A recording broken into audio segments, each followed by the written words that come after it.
দর্শকদের হাসিমাখা মুখই বলে দিচ্ছিল ক্রিকেট নিয়ে কতটা রোমাঞ্চিত বগুড়াবাসী। জাতীয় ক্রিকেট লিগের টি-20 সংস্করণ দিয়েই শহীদ চান্দু স্টেডিয়ামে ফেরার কথা ছিল ক্রিকেটের, কিন্তু বৃষ্টির কারণে সেবার ম্যাচগুলো হয়নি। তবে বাংলাদেশ ও আফগানিস্তান অনূর্ধ্ব-19 দলের ম্যাচ দিয়েই দীর্ঘ প্রতীক্ষার অবসান ঘটল।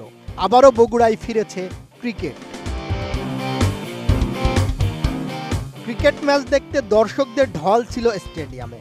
প্রায় 16 বছর পর মঙ্গলবার শহীদ চান্দু স্টেডিয়ামে গড়ালো প্রতিযোগিতামূলক ক্রিকেট ম্যাচ। গ্যালারির উপচে পড়া দর্শকদের উল্লাসে নতুন করে জন্ম হলো এই স্টেডিয়ামে। এই মাঠে সর্বশেষ যুব দলের ম্যাচ হয়েছিল 2009 সালের 20 নভেম্বর। সেবার বাংলাদেশ ও জিম্বাবুয়ে মুখোমুখি হয়েছিল।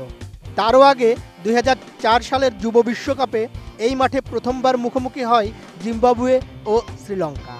উত্তরবঙ্গের মানুষের আশা আকাঙ্ক্ষাকে সঙ্গী করে 2006 সালে আন্তর্জাতিক ক্রিকেটের যাত্রা শুরু হয় এই ভেন্যুতে। ওই বছরের 20 ফেব্রুয়ারি বাংলাদেশ ও শ্রীলঙ্কার ম্যাচ দিয়েই ওয়ানডে ক্রিকেটের সূচনা।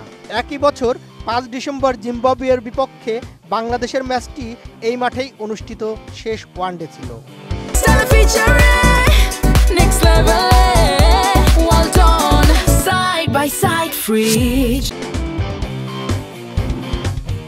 দারুণ সম্ভাবনাময় এই মাঠে এখন পর্যন্ত মাত্র একটি টেস্ট ম্যাচ অনুষ্ঠিত হয়েছে 2006 সালের 8 মার্চ বাংলাদেশ ও শ্রীলঙ্কার মধ্যে। এরপর রাজনৈতিক পট পরিবর্তনের সঙ্গে হারিয়ে যায় বগুড়া স্টেডিয়ামও। দীর্ঘ সময় ধরে আন্তর্জাতিক তো দূরের কথা, ঘরোয়া ক্রিকেট আয়োজনেও অনাগ্রহ দেখিয়েছে বিসিবি।